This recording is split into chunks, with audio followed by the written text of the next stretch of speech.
Hello, and welcome to a brand new, very special edition of Mouthguard. All you ladies out there, stay tuned.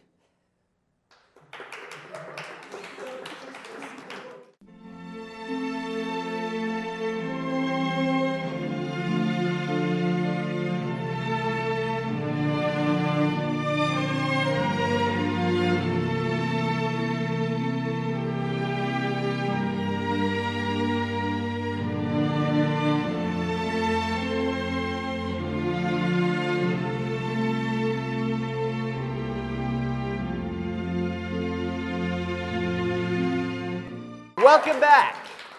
As I'm sure our regular guests have noticed, there's something a little more feminine in the studio today. I'm going to say it's probably the girls up here. This is Mouthguard's all-female episode of the season. Joining me today, we have UMaine alum / WMAB DJ, Emily Burnham. Former main campus style editor / something else right now, Patty Berry. And do you have a job? I have 2 jobs. Okay, and Alana Brown, who has 2 jobs. Okay, before we get into any topics, I just went to the bathroom and I have to say, does this happen in girls' bathrooms where nobody flushes the toilet ever? Or is that a guy-only phenomenon? It's just the guy's job. It's a guy thing. Okay. Yeah, I'm actually going to argue no. Okay, you know what, guys? They don't flush the toilet. You guys are gross and flush the toilet. It takes a second. 1 second. Okay, let's get into our first topic.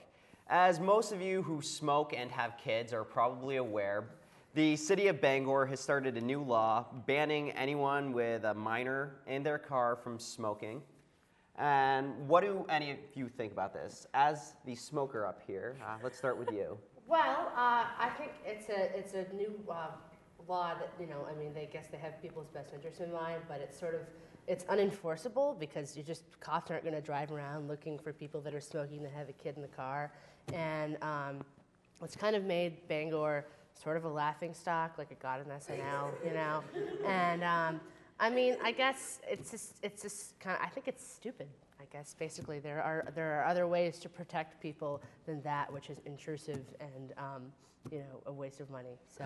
All right. So does anyone feel like Bangor is right in protecting the lungs of the youth? I think they are, personally. I don't think it's the type of thing where you're going to get pulled over because they see that you have a kid and you're smoking. I think it's more if you get pulled over because you're doing 90 and they notice that you're also smoking with a kid, then they fine you. I don't think that they'll actually be pulling people over specifically for that purpose. Okay, and as someone that likes to get pulled over, what do you have to say about this? That you're a jerk? I think it's incredibly rude to smoke in a car when there are non-smokers in the car, but I also think that it's incredibly unrealistic to pass a law about this. Okay, well, I just know that through my own series of surveillance cameras for the town of Bangor, I personally watch everyone all the time through my own system of networks. Why can't the police do the same thing? Well, I think, that's like very big brothery and inappropriate because... I know, I saw you thinking that exact same thought last night. Yeah. Well, yeah, and I don't know. I understand. Like, it's terrible that like someone would drive around with their 5-year-old in a car seat in the back smoking a cigarette. Like, you probably shouldn't do that. But it's sort of, it's a question of like, well, should there, be centers on TV like to protect kids? It's like it's the parents' responsibility. It's not really the city's responsibility to tell the parents how to raise their, or not how to raise their kids, but how to protect their children. I just think it's something probably better left up to the parents rather than the cops. It's just one more way to for them to, So what if the parent were, let's say, slapping the kid in the head? That's a little different, That's like that's assault. That's child abuse. That's something else, But smoking, you could argue that that's child abuse, sure. But if the child's really obnoxious, don't they really kind of deserve it? No. Well, I don't know who. While I see your point, audience member with the mohawk, See, had he been beaten more, he would have a respectable haircut. It's true. I don't, no is my answer. Okay. Okay, let's move on to our next topic, the iPhone. I'm sure everyone probably has seen something about it on the internet. Ads are all over the place. I recently downloaded the iPhone widget for my computer, which turns out is the stupidest widget ever. Anyway, I know there are plenty of already existing phones that also play MP3s that do not cost the $600 that I believe Apple's going to charge for that. Do we really need another phone that does basically what phones already do, just with a touch screen? See, that's where I think you're wrong, John, because this phone, I believe, is capable of changing the cellular market just like the iPod did. And I think that things are going to be really different next year after the iPhone comes out. To be fair, I did learn to fall in love after the iPod came out. Aww. That's sweet. Personally, I just like having as many useless gadgets as possible. Yeah. Especially electronic ones. I personally think the real question is how much control do we want Steve Jobs to have over our lives? Because basically, pretty soon they're going to start making Apple refrigerators, Apple cars, Apple toasters, Apple everything. Which, I mean, they'll be pretty and like brushed aluminum and have apples on them. But, I mean, really, is that really necessary? I don't really want to pay $300 for a toaster that plays MP3s, personally. I'm personally in favor of Steve Jobs controlling my life, which is why I send him a progress report of everything I do every single day. Okay. And let me just say, Steve, it would be nice if you wrote back once in a while.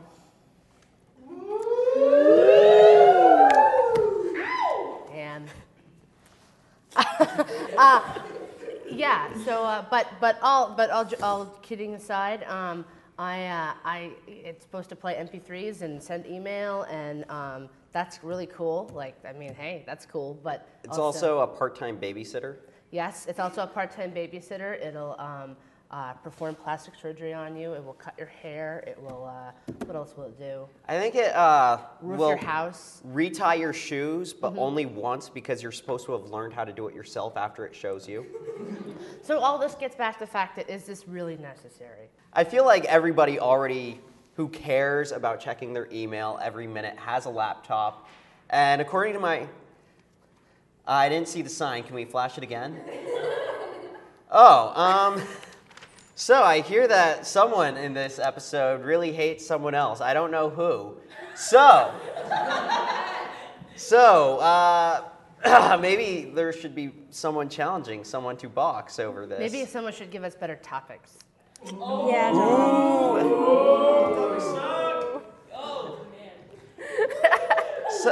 Wait, did you say you want to fight Alana? Is that what I heard? Oh, I don't want to be a gossip.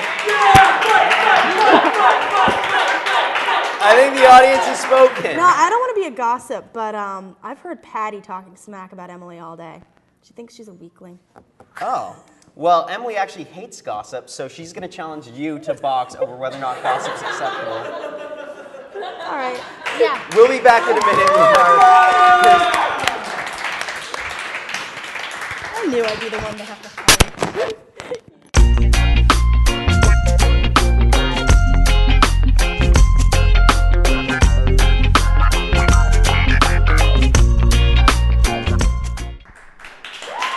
Welcome back. Here in the ring for Mouthguard, we're going to have a Mouthguard minute of mad boxing. We have Emily Burnham, who challenged Alana Brown as to whether or not gossip is acceptable. Ready, set, debate. This is quite the match. This is the bout that I've been waiting for quite a while. John, how do you feel about this? Typically, when people say someone's fighting like a girl, it's an insult, but there is nothing insulting about these girls fighting. Get the claws out! Come on! Yeah! Punch her!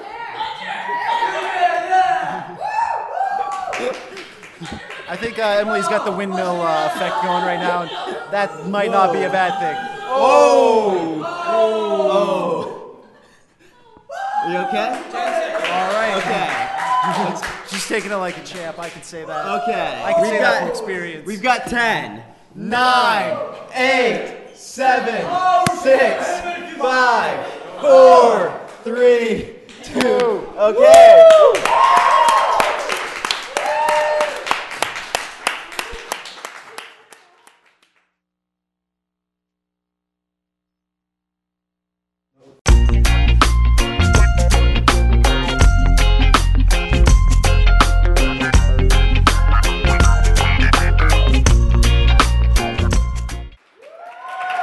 Welcome back. You just witnessed a mad minute of Mouthguard boxing. I think you had something you wanted to say, Emily? Oh, I just wanted to say that Alana's a dirty bitch. And you're allowed to say that because we just learned gossip is acceptable. Okay. If it is, I'll say whatever the hell I want.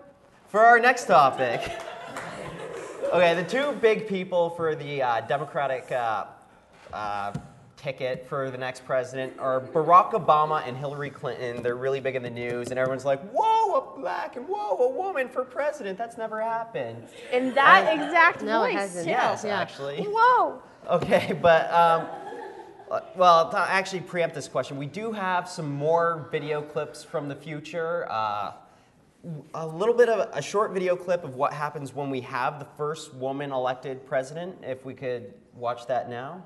You are in direct violation of Penal Code 113, Section 9.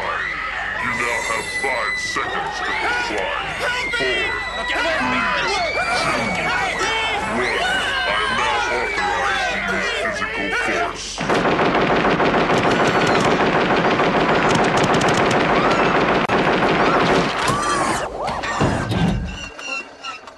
Okay, now the Mouthguard Future Cam has like a 94% accuracy rating, so I'm pretty sure that's accurate.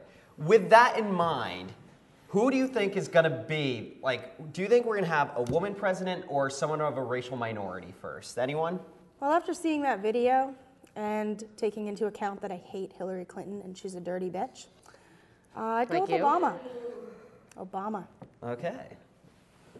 Anyone else? Well, I honestly, while Hillary Clinton has more political experience, obviously, having, been First Lady for so long and been a senator for so long, she, probably has more, is better for the job. However, I think that people still are more likely to elect a man to be president than a woman. And regardless of Obama's race, I think he'll probably be more of a front runner. And there's more of a buzz around him. People know Hillary Clinton.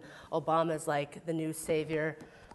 So I think it's probably more likely that that Barack Obama will get the nomination, but it's probably too early to tell, to be perfectly honest. You mentioned Hillary having experience from being First Lady. Isn't the First Lady's real job just to clean the White House? Well, Most of the time it is. Okay. Vacuuming and mopping and Right. stuff.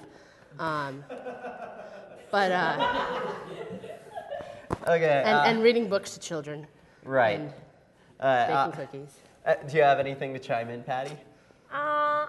I could see Hillary being elected before Barack. I think that Hillary is more experienced. Barack's first term was 4 years ago. I have no idea. I don't follow politics. But And when you said more experience, I think you meant to add, if you know what I mean. if you know what I mean. Yeah. Okay, let's get into our next topic. Of the three guests we have up here, who has the prettiest hair? Emily, Patty, or Alana? Well, I think I have the prettiest hair because I don't dye my hair blonde like a whore, like Alana does.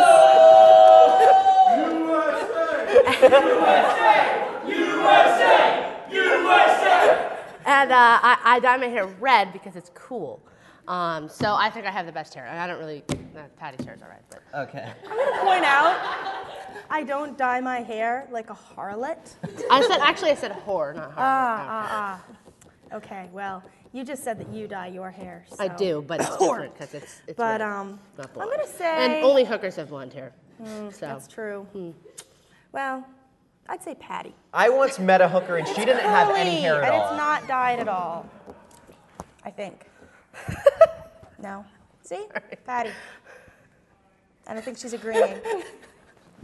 She might be agreeing. Although I might really, be. I do have to say Patty does have very pretty brunette ringlets and stuff. I just basically don't think Alana has pretty hair. Okay. That's because I just kicked your ass. All right, let's move into our next topic. I'm a sore loser.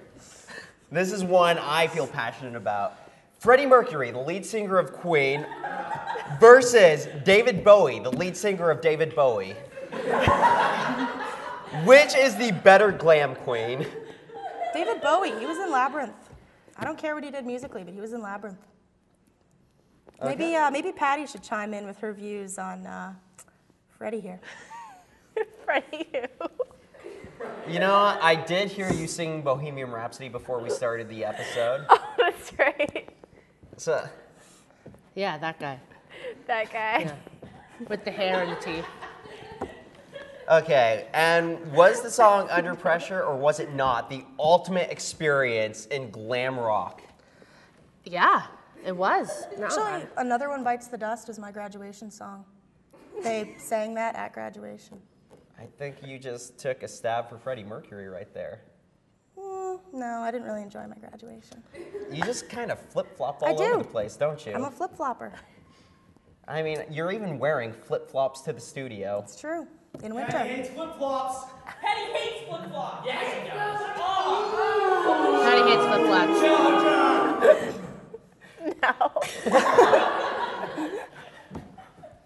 No. Okay, let's go on to the next topic. According to some really awesome French scientists, actually I want to read one of Travis's jokes.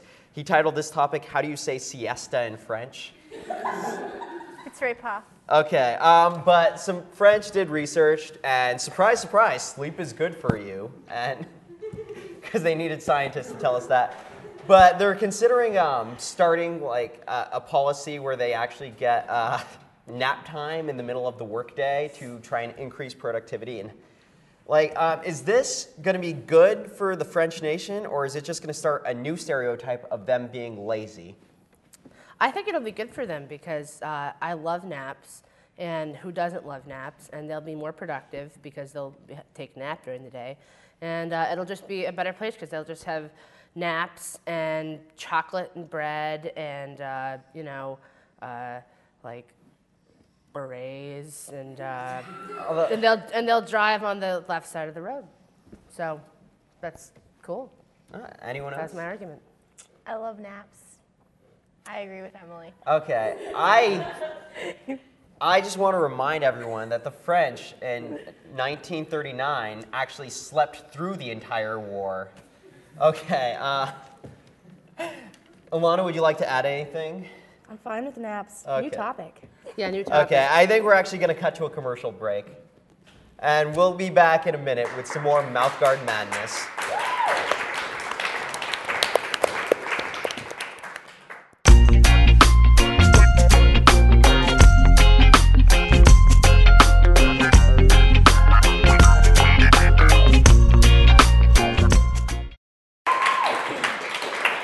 Welcome back!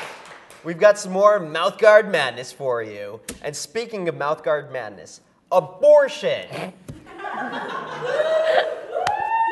For those of you that are unaware, this is where doctors murder the little baby inside of you. Okay, what? Okay, I know there are some people on the panel with some very strong opinions, so I'll just let you guys start talking. Patty. Would you like to open this one? No. All right. Well, I'll go ahead and say it. I love abortion. I think that every woman should have them. I think that it's one of the cornerstones of our civilization, and anybody who disagrees is stupid. Actually, according to French scientists,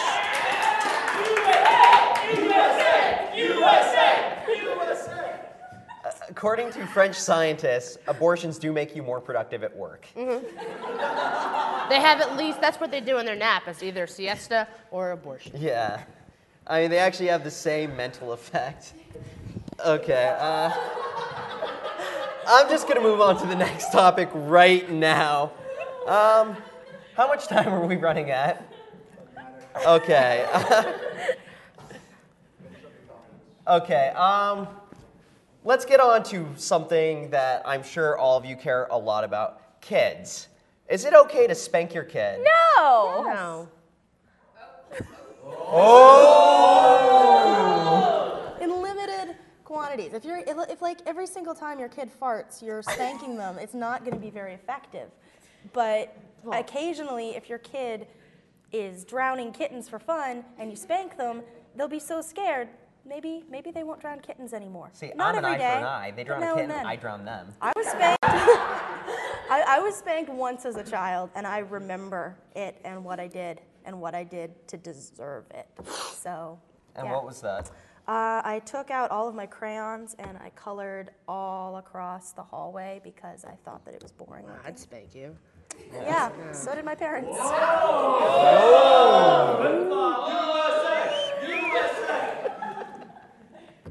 Why are you opposed? Okay, Patty? why are you against spanking children, Patty? Because it's wrong. That sounds like fighting words. Yeah, those sound like fighting words to me, Patty. I challenge Patty. Yes! We'll be back in a minute with another minute of Mouthguard Madness Boxing. A short history of feminism, brought to you by Mouthguard. Most historians agree that feminism's origins date back to the mid-1990s, when 5 spunky girls from the UK began spreading their gospel of girl power. Melanie, Jerry, Victoria, Emma, and Melanie, better known as the Spice Girls, best known for their pop singles, were the single most important thing to happen to women ever. Rights that women now take for granted, like voting, land ownership, menstruation, and automobile operation, can be linked back to the girls. Feminism hasn't always been about sexy Europop and box office success. Feminism took a serious turn in 2001 with the release of Lara Croft, Tomb Raider, an action epic about one woman's journey to gain the respect of men. While Angelina Jolie and the Spice Girls are the prettiest feminists in culture, many other powerful women have stood up for ladies' rights. Women like the Powerpuff Girls, the Gilmore Girls, La Femme Nikita, Sabrina the Teenage Witch, and all 3 of Charlie's Angels. Right now, we have a minute of Mouthguard Madness. In the ring, we have Alana, who's challenged Patty over whether or not it's okay to hit your kids. Ready, set, debate. Well, the way I see this one, John, if we can't hit our kids, why can't we hit each other? As long as people are getting hit, I don't care.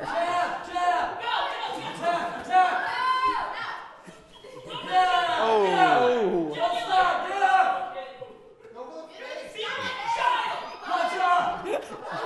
I would say I don't know if Patty's kind of afraid right now. I don't know if the microphones pick this up, but Patty is squealing in fear right now. Yeah, I think. Okay. And 10, 9, 8, 7, 6, 5, 4, 3, 2, 1. Tiebreaker challenge. Okay, let's go over the challenge.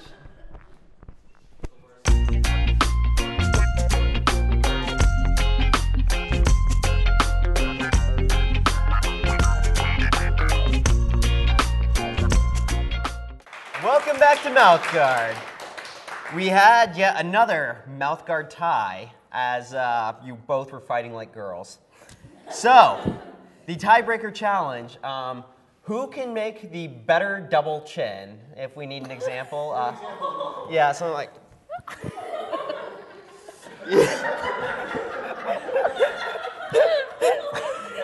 No, this is gonna get screen capped and put on Facebook. No, okay, are you forfeiting the fight? No. I'll forfeit now that you pointed that out. Okay. Hold a double chin pose for 5 seconds. You can do better than that. Come on. 1, 2, 3, 4, 5. Patty? Patty, I did it. All right. Okay, I think. Are you quitting the challenge already? No, come All on. right, now I'm no quitter. 1, 2, 3, 4, 5. Okay. What does the audience say? Who had the better double chin? Okay, someone yell a name. First name to be yelled wins. Patty won. I love you, Alicia. Okay. Hate you, Alicia. So it is wrong to hit your kids. We just learned it here. They're hitting each other. Through hitting each other, we Oh, learned it's that's wrong to okay. hit your kids. Okay, we've got one more topic. It's gonna be a quick one. Who's better, boys or girls? Anyone? Boys. Boys. Girls. I thought I was gonna. Like that. Okay. Or that. Yeah, boys or girls. Well, I think girls are better because we. I think we just proved. Boobs. Oh, no, wait a minute. No. Good point. Boobs. Okay. I changed You my heard it mind. here first. Girls are better than boys because girls have boobs. But girls aren't funny. They're wimps in fights. They're usually kind of boring. They're vain. They take That's forever true. to do anything. Between every commercial break, it took 6 hours because you all had to redo your makeup. It's true. Okay, I think we're going to call this a wrap for the episode. We've had good times. We learned a lot about child abuse and smoking and Abortion. Freddie Mercury and David Bowie. I hope you all enjoyed yourselves. I think I enjoyed myself. And we'll see you next week with more Mouthguard.